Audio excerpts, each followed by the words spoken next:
My name is Sakalan Pereira, and I'll be your host for today. So, what exactly is today? So, today is a very special day where we are joined by a very special speaker who is from Kenya. So, let me see if I can get the name correct. Say hi to Miss Menwa Immaculate, who is a self-taught full stack developer from Kenya, like I told before, as well as a content writer on development related fields, as well as a open source contributor. So what she'll be doing today is she'll be walking us through on how we can actually bring more women into this field of open source, because at this point of time, the ratio between men and women in first is really off. So hi, Miss Manwa, the stream is yours.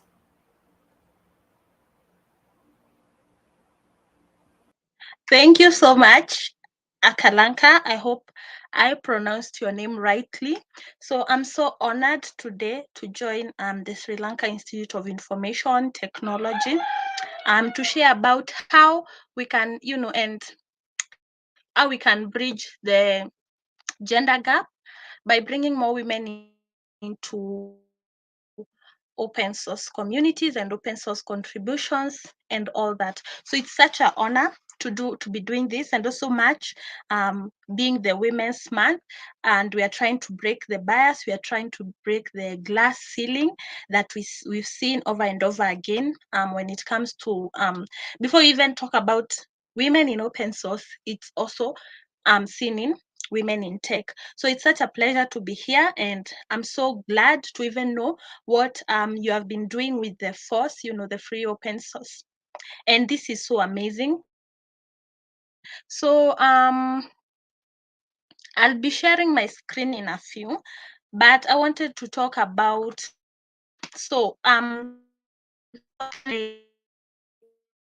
leverage, to have more women into open source,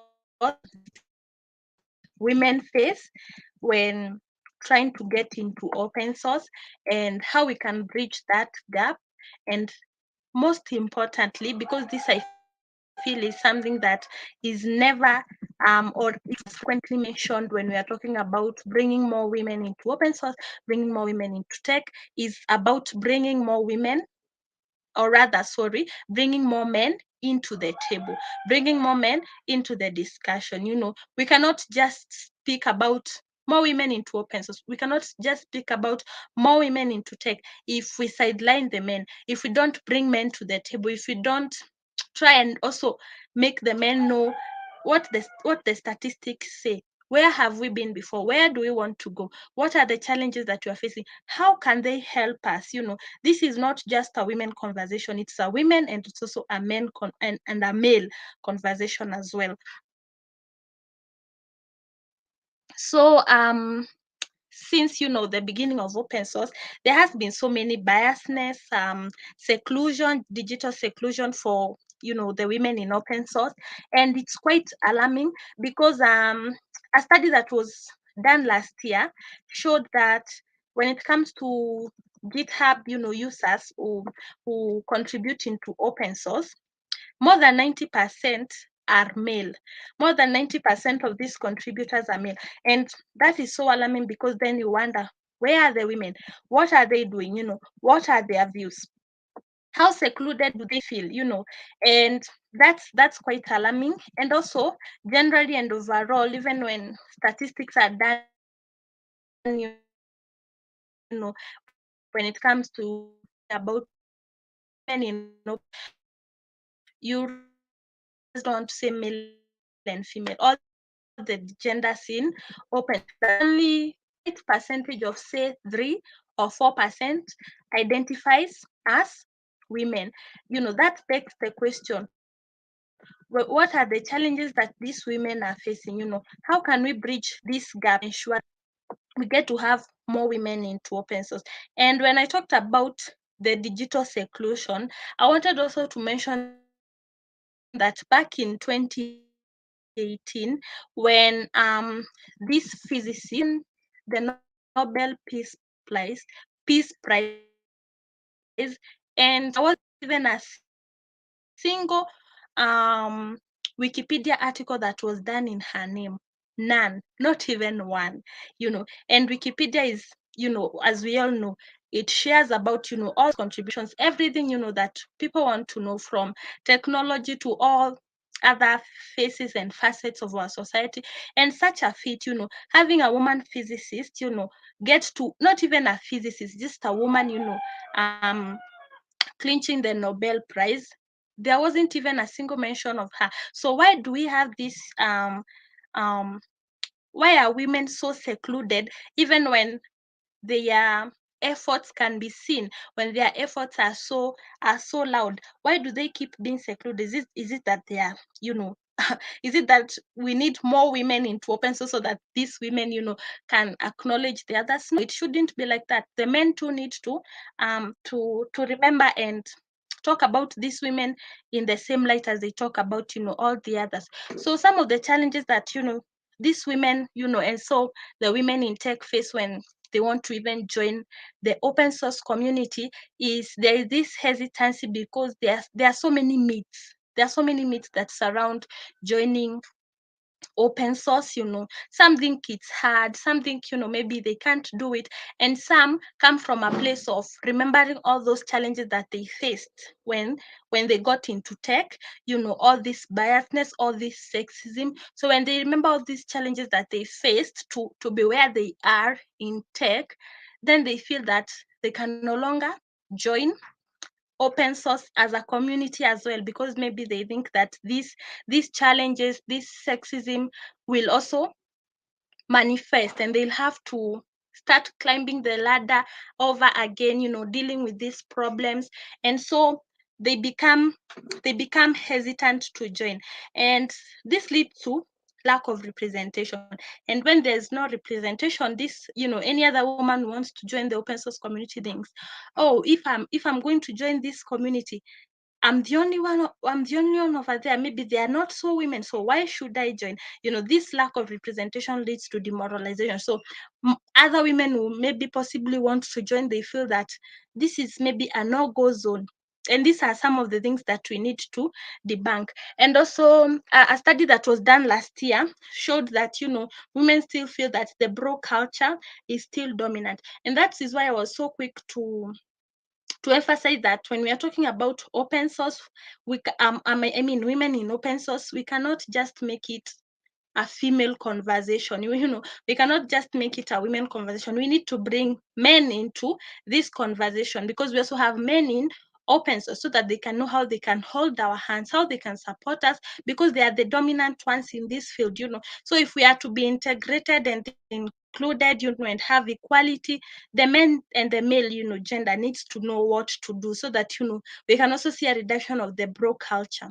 And then something else is 78% of women in tech feel that they have to work twice as harder to get promotions and recognition in tech. So that's also another demoralizing factor, when they realize that if then I have to do all this to get, promotions, to get recognized, to feel as if my efforts are paying, then how and why would you convince me, to then get over to doing open source? And something else that we also fail to mention is emphasizing on the role of non-code open source contributions, just as we emphasize on the role of code, you know programming, if I would say that, open source contribution. So if you want to contribute to open source, as a woman, you need to know that there are many ways that you can go about that. Well, yes, you could log into your GitHub account and go to your favorite project, open source project, and decide to contribute over there. If maybe you are a beginner, you probably know how to find a good first issue and go about all that and give your contributions in there. But then that is amazing too, and that should be encouraged. But we also don't emphasize so much on how you can just make non-code open source contributions, which also go a long way, say translating the documentation, project integration, you using different libraries and frameworks, all this, you could also build a project and write an article showing people how to build, how to build these projects, say, or rather say an application. You could build an application using a certain open source project and write about that, showing people how to go about it, how to integrate it into their, say, website, into their other applications. So all this you could also give, you are a developer, so you know better. So even giving direct feedback to the open source maintainers, it goes a very long way into letting them know how they can make the user experience better. Because when it comes to all, project in tech, the number one, what goes into your mind as the first thing is the user experience. It's so mandatory. If the user experience is wacky, if the users, don't feel satisfied using this project, using this software, then where are we headed? So you don't have to think as open source as this big mountain, that you cannot even climb, that you cannot even think of climbing in the first place. Getting into open source, should, and that's what this conversation is all about, trying to debunk all this and show women that you can do this and you can get into it, and it's simple and it's rewarding and it's a win-win situation, because you also get to grow over there. And we are going to look at all that. So those are the challenges that I wanted to talk about. Then something else that I wanted us to look at is how to remedy these challenges. Now that we know there is hesitancy to join the open source, societies and communities and software by these women, we know that there is the lack of representation, which leads to demoralization. We know that the bro culture is still dominant. We know that there is um we do seclude men and the males when we are talking about women in open source. So maybe so many men do not even know what are we trying to say, what are we advocating for. We just have female panels. If you look at more of the panels that talk about open source and how we can bring more women into it, you realize that um the women, the men, or rather women, are so dominant, which is fine, because this is a, we are trying to bring more women into it, but we also need men into it. And you realize that if we don't bring men into it, and we say that this field is full of men, if we don't bring men into this conversation, how are they going to leverage these opportunities for us? How are they even going to know what we want if we don't even tell them? And if we keep on secluding them. We have talked about how 78% of women in tech feel that they have to work twice as harder to get promotions and recognition in tech. So then how do we get to remedy this, and how do we get to do better? So the first thing that I feel we need to work on is um how can we make women know that you if maybe you're in school, you're doing an IT course, you're doing a computer science course, maybe you're a self-taught programmer, you need to have more skills than programming. For you to get into open source, you need to have more skills than programming. Remember when I said that you could do project integrations? You need creativity. You need creativity in the sense that, well, you can use this open source project, you can make these open source contributions, you're the best programmer. But then how do we ensure that you have skills that go further than that? How do we ensure that you're creative, so that even when maybe you're a technical writer, you get to catch the reader, so that the reader does not feel like, okay, this person is not listening to me. They have siblings. How are you able to capture their attention and talk to them using your creativity all along? You need confidence. Getting into open source requires so much confidence. So this is a skill that goes further than just being the best programmer around. Critical thinking, all these are needed, so that you can get into this field, and feel like you belong and keep on growing. So we need skills, beyond that. And maybe sometimes schools, or even say when you're teaching yourself how to program, as a self-taught developer, they really don't emphasize on that as much. And this is something that we need to solve while getting into it. And also inculcating that spirit of learning, because sometimes, well, you made your first or maybe your third or your fourth contribution on GitHub, and then the maintainers feel that there's something that you need to do further so that they can merge your pull request on GitHub to their project. And maybe they reach out to you and tell you to do a thing or two. But then, since maybe you haven't inculcated the confidence needed in you as a programmer, you feel that maybe they are picking on you, and maybe they aren't. They want it to be better. So you need to also inculcate that spirit of learning and being able to to take these corrections positively. Okay,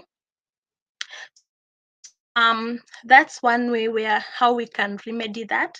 And then something else that you can use to remedy getting into open source is monetization. Well, maybe maybe you could say that this should have been the first one. Say, when I talk about monetization, maybe as you read, in the slate, Sri Lanka Institute of Information Technology, they said that I'm a creator on Aviel. So maybe if you don't know what Aviel is an open source community that currently has onboarded open source projects where creators and developers and all those technical writers are coming in to create content. So people and women also feel that for me to contribute in open source, what am I getting? So how then do we ensure that there is monetization in open source, so that when these women are getting into open source, they don't have to think about monetization. They don't have to think about open source as this part-time thing they do. They need to focus and concentrate on these contributions and all that they are trying to bring, and inculcate into the open source contribution without having to worry about the finances. So what if then we take, the worry of money, finances, monetary rewards away from it, and ensure that these things are taken care of, then we'll get to have more women into open source as well. Okay, and I'm not saying that women choose not to get into open source because maybe for the first time maybe it won't pay, or maybe that's their worry. No, there are some men who haven't gotten into open source and they feel that, but we are trying to bridge this gap in that sense. So I'm not saying that this is a sole reason as to why women don't get into open source. Okay, that should not be mistaken for that. So I talked about how Aviel is trying to bridge that gap. Okay, you can check it out if you like, aviel.com. And then the other one is better and stronger inclusion of women into the field. The our male counterparts, when they are hiring, inclusivity should be top of their mind, to ensure that that gender gap is merged completely. Okay, and then something else that we need to look at is safe spaces for women in open source. Women in open source have come out to talk about how they've had to battle sexism and the digital seclusion just because of their gender. And sometimes, even when we are talking about these things, it comes with a tinge of pain to know that maybe you're qualified to do this thing, and then solely because of your gender, someone decides that you are not going to be here. We are going to seclude you. So we need safe spaces for women to also come out and say, this is what has happened to me. And when we are calling out this sexism and all this that happens, that that hinders women from getting into open source, can it be an open space, or rather a safe space, in the sense that once I call it on social media, I don't put my job at risk. It's calling out a problem. Can it be accepted positively, so to ensure that going forward, that thing is not seen over again, because I feel that so many women, I included, there's something that we decide, I'm not going to talk about this because I'm afraid I'm going to be trolled. I'm going to be trolled, maybe I'm a crybaby. And it's a valid argument. It's something that has happened to you, and it shouldn't have happened to you. You're worried that it will happen to other women out there, and you want to call it out, but you hesitate because of some of these, things. So we need safe spaces for us to be able to talk it out, okay? And that's a call to the other gender, to the male, so for them to know that when we are talking about these things, we're not talking about it, coming from a place of hatred, or a place of not wanting better for them. No, we want better for the other women who will come after us, and we want to bridge the gap, and so that when these things are well tackled, then we bridge the gap, and get to have more than the 4% that we currently have into open source when it comes to women who are joining open source. And then another way how we can remedy this is by debunking the myths surrounding joining open source. Like, I think I had earlier shed light on this. Some people think, and women, as this conversation is more into bridging that gender gap so that we can have more women into this convo, they think joining open source is hard. They think joining open source, maybe it's not for them. They think maybe, well, I'm not a senior developer, so maybe I cannot join open source. And open source is for everyone. Open source is actually the best way that we can grow as programmers, as developers, because you get to interact with so many people. You get to get mentors who can hold your hand. You get to test your programming skills. And also it's also so good when you make this code contribution, say on GitHub, and get to see that this project that's being, say, you, or rather, let me call it, this software that's being used worldwide, that's something you made, that's a correction you made, that's a code contribution that you made, and it's out there helping numerous people. So there's so much rewards and satisfaction that comes from these contributions, and it's a win-win, like I said. So when we these needs, so that we can also remind people that, okay, you said you're not a senior developer, but did you know when you get into GitHub, there is a section, under the labels, where you can get a good first issue or a first time issue that is solely geared towards beginner friendly code contributions. Did you know that you can, basically advocate for this open source software, translates its documents, and do all this? You don't have to be a pro. This is how you actually get to be a pro, because you grow. And the good thing is you get mentors, and also you get people to hold your hand and walk with you. And you can also get to be a mentor, once you feel that you've grown considerably in this field. Why then not hold someone else's hand? Okay. And then, okay, so my other remedy was actually welcoming the greater role of non-code contribution into the open source. So I think I merged it with debunking the myths surrounding joining open source. So that gets to lie into that. Okay. So going forward, like I had mentioned that, statistics have shown that over 50% of women face seclusion and toxic treatment while working into the open source field. And this has led, women to feel that, then why should I join this field? And I also shared the case of the physicist, Dr. Donna Strickland, who won the Nobel Peace Prize, or rather the Nobel Prize, and there was not even a Wikipedia article published, for such a feat. And the fact that more than 90% of GitHub open source contributors are male. Why do we have this lack of diversity? So I want to talk about um women in tech and women in open source. When you talk about women in open source, we need to know that, if we and bridging the gap so that we can bring more women into open source, we need to know that we have to intertwine women in tech and women in open source, okay? Because there is underrepresentation. Even say this conversation was aimed at women in tech, there is seclusion when it comes to women in tech. There is underrepresentation, there is sexism, there is digital seclusion, there are all these biases that we get to see as women in tech. So it has to, when we want to bring more women into open source, when we want to grow our representation when it comes to open source, it has to stem from women from tech. It has to stem from the tech conversation.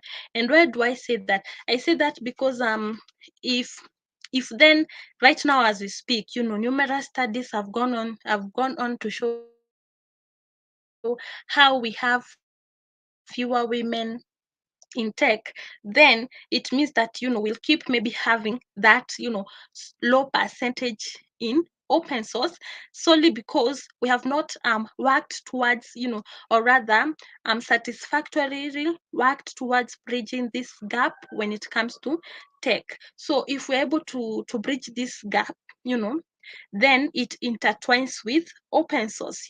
So can we intertwine these two conversations so that when we are talking about bringing more women into open source, the very first time when we have these conversations in tech, we'll tell them, join tech. We need more women into tech. You can transition to tech. You can go to school. You can become a self-taught developer and all this. Can we also tell them that once you join tech, do not hesitate to join open source? Yeah.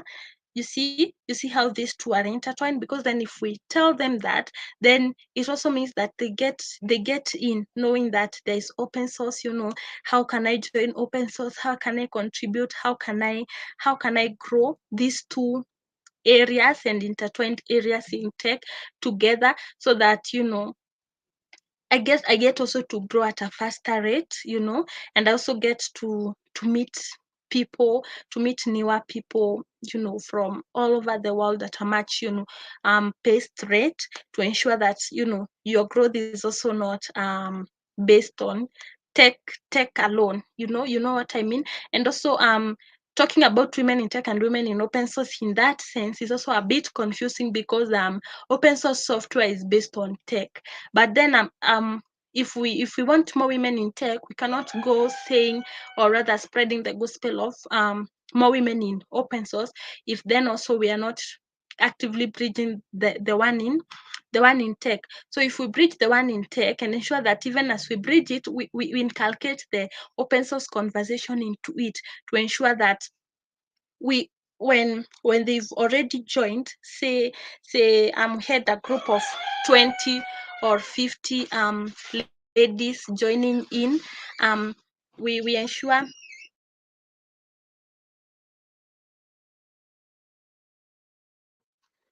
we okay am I okay yeah we ensure that this conversation keeps going on. So that is also something that I wanted to shed some light on. And studies have actually backed the open fact, this is obvious, that inclusivity brings better quality and creativity in delivering better tech products. Okay. um back into open source. And when I say studies have backed the open fact, it's when I was reading that particular article, when I was preparing for this conversation, it was actually studies show that inclusivity brings better quality and creativity in delivering better tech products. But it's obvious, isn't it? Obvious, it is obvious.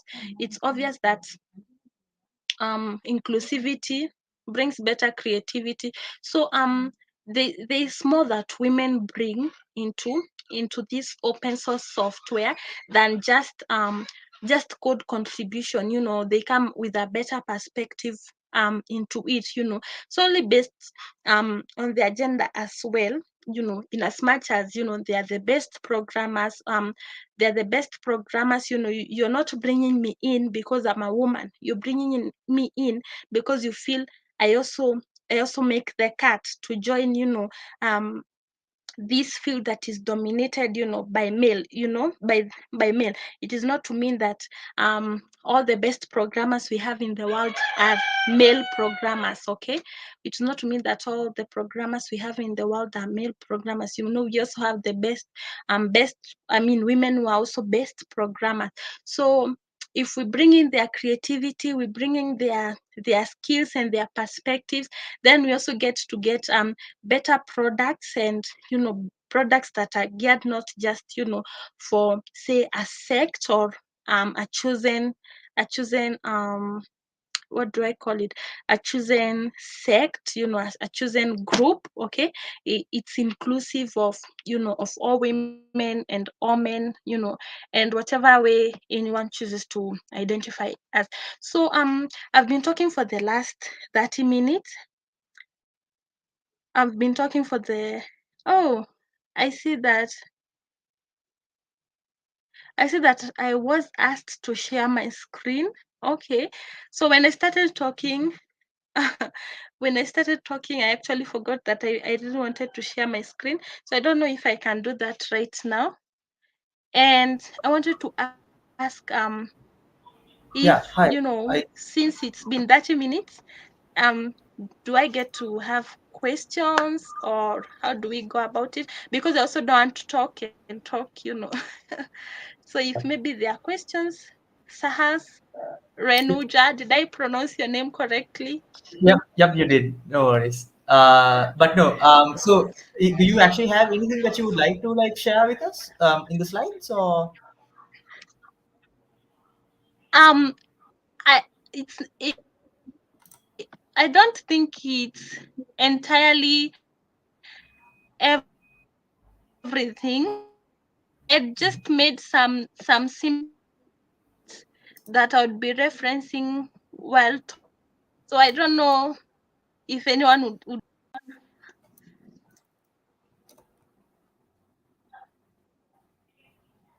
Hi. I think you broke up there. Or...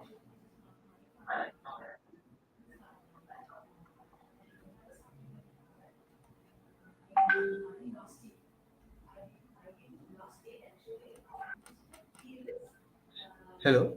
Are you there? Hello? Yeah? Yep. Were you there? Oh yeah. Um, yeah, I mean, if as long as like if the slides aren't really that Yes. important to you, obviously we don't mind as well. But yeah, obviously if it's a reference point, I mean, again, it's up to your kind of discretion as well. So yeah, I think we'll move on to Q&A. So we'll have a short Q&A session. So this will be streamed on Twitch and also on YouTube. So for our audience that is kind of reviewing, you guys can guys and girls, you guys can ask questions that you might have towards Wenwa. And did I pronounce your name correct? I'm really sorry if I didn't. Yeah, you did. That's perfect. All It's right, brilliant. Mwendwa. Muenwa. Okay, brilliant. Sorry, Akalanka, who was the host, had to disconnect because there was some power cut, so I was like swapped in last minute. But yeah, so I think we'll wait and see if there's any questions. Um, Okay.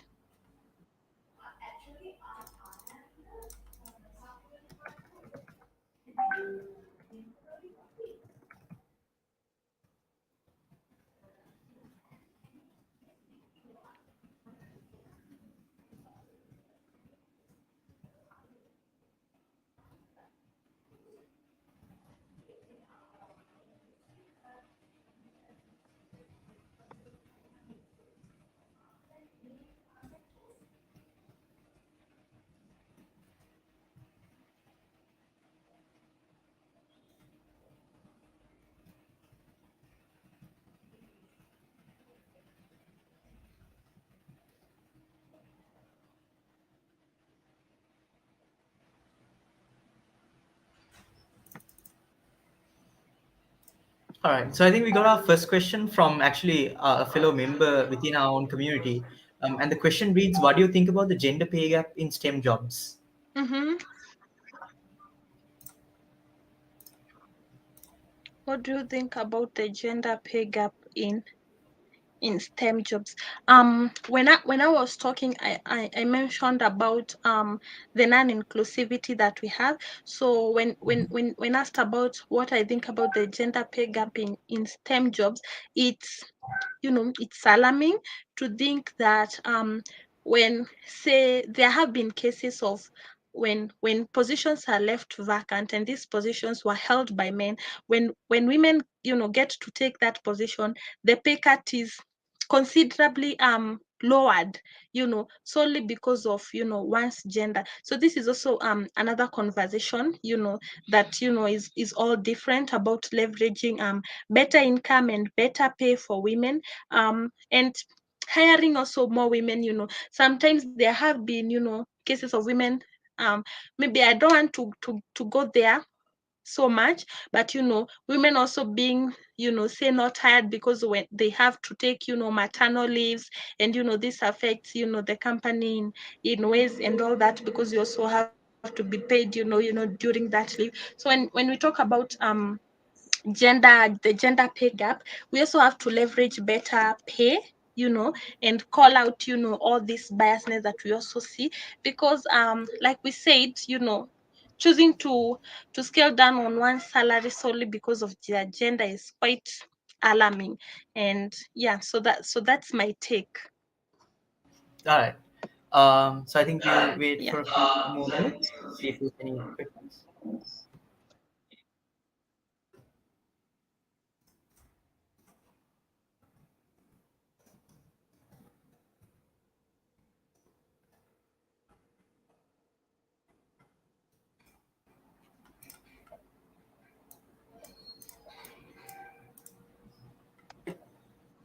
Let's see. All right, so I think Nisha's asking a few more questions as well. So Nisha's asking, how do you think a culture of raising girls to not engage in STEM-related interests from their childhood affects women in STEM at the end of the day? I think these are quite some interesting questions that have been asked by our audience at the moment. Okay. Yeah. Wow, I really thank you so much for this question, because growing up growing up, and it's quite funny, women are told, when it comes to the careers that they would get into, um you wouldn't, even in class, when you asked about what you want to be, you wouldn't see girls raising their hands to say, I want to be an engineer, I want to pursue mathematics. Yeah, because we are told, from, or rather, maybe I could go deeper and say, a software engineer, a mechanical engineer. We are culturized, and made to know. And this is also something that has happened to me, growing up, that these professions are left for men. These professions are not girly. These professions, somehow make you masculine in a way.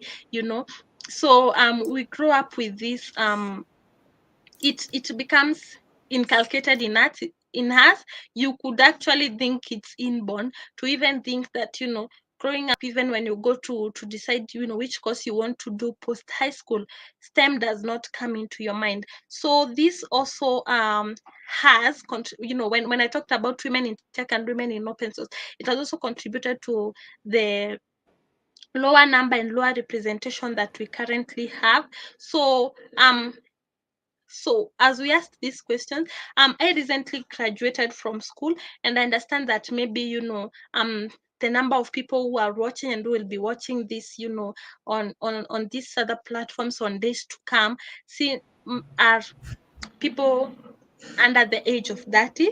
So possibly and seemingly we could, come to the conclusion that maybe they are ready to have their own families. Okay.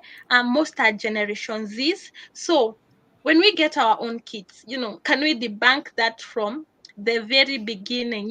Can we raise them to know that, if you're a lady, you can get into science, tech, engineering, and mathematics, and this is not, anyone's field. Actually, there isn't a field that's, for anyone.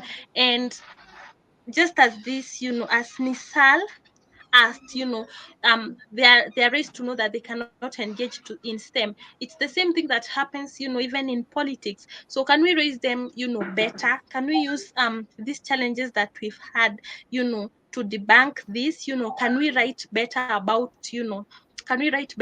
how, we can change parenting? Can we nip this bad? Because like they say, once a tree it's grown, bending it is so hard. So can we do better? Because this is our time. Let's not say we will do better when our time comes. No, this is our time. We possibly maybe don't have kids, or maybe someone has a kid, maybe they would want to have more. You have nieces, nephews, all this. Can we teach them better? Yeah, that's my take. This is our battle to fight. We are not going to leave it to anyone. Yeah. Yeah, I think that was a wonderful answer as well. I think just one question that is asked by Bhagya. I think that's a representative from our Women in First community. I think the question is, what do you think is the biggest hurdle women in like STEM face? Uh-huh. Like if you were to point out one, I think.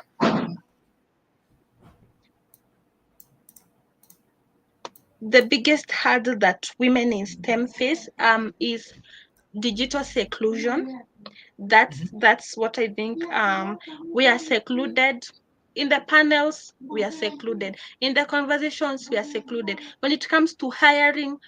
We are secluded, and it's quite visible when it comes to better pay. We are secluded. So if this digital seclusion could be made to be an open curtain, a transparent curtain. We need to break this glass. It's a glass ceiling, like it's been said over and over again. If then we break this glass ceiling, then it will be better for us, and we are going to make better pathways for those who come after us, and also those who are in other fields and want to transition. But when they see these challenges that we have, these challenges that we are facing, they hesitate to join. So that's the biggest challenge that we face. And also, as it is called a glass ceiling, a glass ceiling, when you think about a glass ceiling, it's transparent. So it gives you an illusion of you're there, because it's transparent. You can see what's beyond the ceiling. So it gives you an illusion that you're there, but you're not there. There's a glass ceiling. You get to the top and, oh my God, there's a ceiling. I need to break it, and it's hard. And I'm going to break it, and I'm going to get wounded. So yeah, there's that too. Yeah. Yeah. I think for our And viewers also who I'm might so go ahead. No, go for it, Miranda. Yeah, and I also wanted to say that I'm so happy. Even when I was going through the Sri Lanka's Institute of information technology force, I saw that there are men, and there are also women in almost equal measure. So that was so amazing for me to see. Because when we talk about the open source conversation, we and also the women in tech, we don't want to have, when we talk about breaking these biases, we don't want to be to to overpower men. We don't want to make men weaker. We don't want to bring them down. We just want them to see us as equal counterparts. We are not trying to overpower them. We just want them to see us as equal counterparts. We are trying to break this patriarchy that has been from the times of our forefathers. So it's not like men should view us as threats, because at the end of the day, if you think about it, if we then bring men into these conversations, we also need to ensure that they know that this is a safe conversation. We're not trying to overpower them, so they can come in and empower us. They can empower us, and they can hold our hands, and we can make better tech products, and a better world for us, for those who come after us. Yeah, it gets amazing. Yeah. And what I Yeah. want to kind of say earlier was that for the viewers who might not know, the glass ceiling is it's like a social barrier that is like kind of imposed upon women when it comes to like certain high level positions where it's glass because you can't see it, so it's not like something that we can see and Mm-hmm. can like physically attack. But it's something that is Mm-hmm. there that prevents like, women from occupying high level jobs. Was that like a correct sort of definition, Wenda, or? Yeah, it is. Right. Yeah, brilliant. But yeah, I think Yeah. when it comes to questions, I think that's about it. On behalf of the FOSS, both the FOSS women in FOSS community and also the FOSS community, Mm-hmm. Miranda, it was lovely having you. And I think these sort of discussions are also quite necessary, and also to kind of give a platform to talk about these sort of things, because more often than not, the platforms are very kind of dominated in a very male space. And I think we're also kind of grateful that you took the opportunity today to kind of Mm-hmm. talk about these things. But I think with that, I think we'll be rounding up the session for tonight, depending on where you might be watching this from. But yeah, so it was lovely having you, Miranda. Again, deepest thanks from the Slit Foss and the Slit Foss community, and to our viewers as well. I would like to wish you a very good night, and hope you took something away from this interesting conversation, even though it might not be something that is extremely tech related, and something where you have like coding hands on. These are still very important discussions that we need to have as a community itself, for Yeah. basically the benefit of the force as a whole. But yes, so with that, I'd like to wish everyone good night for today, and thank you so much again, Brenda, for showing, giving us this kind of speech, and talking about your opinions as well. Thank you so much. Thank you so much for having me. Yeah, and I'm open to all other engagements, to come. Thank you so much for this opportunity, and thank you so much for everyone who tuned in. And everyone else will be accessing this conversation. Let's make the tech space and the open source, a better space for everyone to join in, and most especially, for more women to show up, and let's hold our hands together, both men and both women. Thank you so much. Thank you so much, Brenda. Mhm.